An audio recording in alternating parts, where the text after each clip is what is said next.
राजस्थान की राजनीति में एक ऐसे नेता भी हैं जिन्हें पार्टी के पद की लालसा नहीं, उन्हें लालसा है तो सिर्फ लोगों की मोहब्बत की, लोगों के प्यार की, सम्मान की। वो एक ऐसे नेता हैं जिन्होंने हर वर्ग की बात सुनी, समझी और सुधारने की कोशिश की। एक ऐसे नेता जिन्होंने विपक्ष में रहकर तो जनता के मुद्दे उठाए ही हैं, बल्कि जब उनकी पार्टी सत्ता में आई तो वो भी अपनी पार्टी के मुखर जाकर भी लोगों की, जनता की बात उठा रहे हैं, बारीकी से सुन रहे हैं और साथ ही प्रमुखता के साथ उनका समाधान भी कर रहे हैं। इस वक्त तो खैर उन्होंने अपनी पार्टी से इस्तीफा भी दिया हुआ है। सुर्खियों में रहना उनकी आदत है और अपनी ही सरकार को घेरना उनकी फितरत। उन्होंने हाल ही में कहा है, मैं प्रार्थना कर रहा हूं, हे पपलाज माता, मेरे गले में जो घंटारी लटका रखी है वो उनके गले में लटक जाए। मैं तो रहना ही नहीं चाहता। ममता कुलकर्णी को वैराग्य हो गया है, मैं भी जा रहा हूं, मेरे को भी वैराग्य हो जाए तो राम बिलास को और भी रास्ता मिल जाएगा। राजस्थान के कृषि मंत्री और भाजपा के वरिष्ठ नेता डॉक्टर किरोड़ी लाल मीणा ने यह बयान दौसा जिले के लालसोट में आयोजित एक कार्यक्रम में दिया है। किरोड़ी के इस बयान में दुनिया से हताशा और वैराग्य जीवन की ख्वाहिश नजर आती है। अपने बयानों के लिए चर्चा में रहने वाले किरोड़ी लाल मीणा का यह बयान राजनीति से संन्यास की ओर इशारा करता है।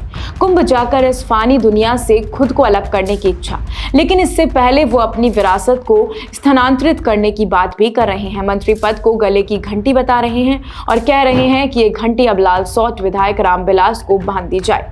किरोड़ी लाल मीणा राजस्थान के उन गिने चुने नेताओं में से हैं जो सियासत की किताब में लिखे नियमों से कभी खुद को बांध कर नहीं चलते हैं।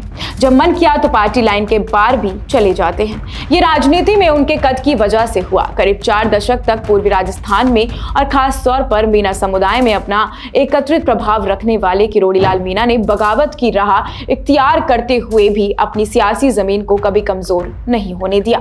यही वजह थी कि 2008 में वसुंधरा राजे से मतभेद होने के बाद भाजपा से निकलने के बाद भी वो विधायक और सांसद बने रहे। इसकी एक ही वजह नजर आती है, ग्राउंड जीरो पर खड़े रहना। राजस्थान का कोई भी मुद्दा हो, वहां किरोड़ी लाल मीणा लोगों के साथ हमेशा नजर आते हैं, जिनसे उन्हें राजनीति में हमेशा प्रासंगिक बनाए रखा है।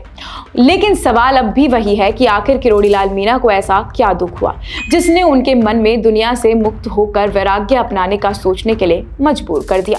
थोड़ा पीछे जाकर हालिया महीनों की घटनाओं को देखा जाए तो शायद इसमें इस बात का उत्तर भी साफ तौर पर मिल जाएगा। किरोड़ी लाल मीणा 6 बार विधायक का चुनाव जीते और पूर्वी राजस्थान में उनके प्रभाव को इस बात से समझा जा सकता है कि वो महुआ, टोड़ा भीम, सवाई माधोपुर, बामनवास समेत 4 अलग-अलग विधानसभाओं से जीत कर आए हैं। अगर आप राजस्थान में मीणा समुदाय के किसी भी शख्स से किरोड़ी लाल मीणा के बारे में बात करें तो वो किरोड़ी का नाम सम्मान के साथ ही लेगा। उन्होंने करीब 4 दशक तक मीणा समुदाय का सामाजिक और राजनीतिक तौर पर नेतृत्व किया है, लेकिन फिर बदला क्या? इस सवाल का जवाब है सियासत। पिछले 1 दशक में सियासत इतनी तेजी से बदली है जितनी उससे पहले 3-4 दशकों में भी नहीं बदली थी। उससे हुआ ये कि किरोड़ी लाल मीणा की सत्ता को लेकर अंदर से ही चुनौती मिलना शुरू हो गई। सियासत के नए मुसाफिर आए तो किरोड़ी लाल मीणा की सत्ता लड़खड़ाने लगी। वो भी चुनाव हारे, उनकी पत्नी भी चुनाव हारे। रमेश मीणा, रामकेश मीणा, मुरारी लाल मीणा, प्रसादी लाल मीणा, हरीश मीणा पूर्वी राजस्थान में नई ताकत बनकर उभरे और किरोड़ी लाल मीणा कमजोर होते चले गए। 2023 के विधानसभा चुनाव में तो उन्होंने प्रचार के दौरान ये तक कह दिया था कि ये मेरा आखिरी चुनाव है। तब जाकर वो मीणा समुदाय का 100% वोट नहीं ले पाए। लोकसभा चुनाव में किरोड़ी लाल मीणा ने पूर्वी राजस्थान की कुछ लोकसभा सीटों पर जीत की जिम्मेदारी भी ली थी, लेकिन भाजपा उनमें से ज्यादातर सीटें हार गई थी। मीणा समुदाय के सबसे बड़े गढ़ में अपने भाई को हार से किरोड़ी लाल मीणा की सारी उम्मीदें टूट गई। किरोड़ी लाल मीणा ने यह ट्वीट अपने भाई जगमोहन मीणा की उपचुनाव में दौसा विधानसभा सीट से हार के बाद किया था। राजनीति के जानकार ये कहते हैं कि मीणा समुदाय के सबसे बड़े गढ़ में अपने भाई की हार से किरोड़ी लाल मीणा की सारी उम्मीदें टूट गई। इसलिए तो उन्होंने अपने 45 साल लंबे राजनीतिक जीवन का जिक्र किया, अपने संघर्ष की दुहाई दी, उन चोटों का जिक्र किया जो उन्होंने किसी की खातिर खाई थी। खैर जो भी हो, किरोड़ी लाल मीणा कुंभ जाकर वैराग्य अपनाए या फिर ना अपनाए, लेकिन राजस्थान की राजनीति के जानकार ये साफ तौर पर कहते हैं कि मंत्री किरोड़ी लाल मीणा राजस्थान की राजनीति के भीतर ही वैराग्य पथ पर पहले ही चल चुके हैं। वो विरह के गीत गाते हैं। उनके ट्वीट और प्रेस कॉन्फ्रेंस खत्म करके उठते वक्त मुस्कुराकर हल्के अंदाज में कही गई बातें उनके भीतर की पीड़ा को जाहिर करती रहती हैं।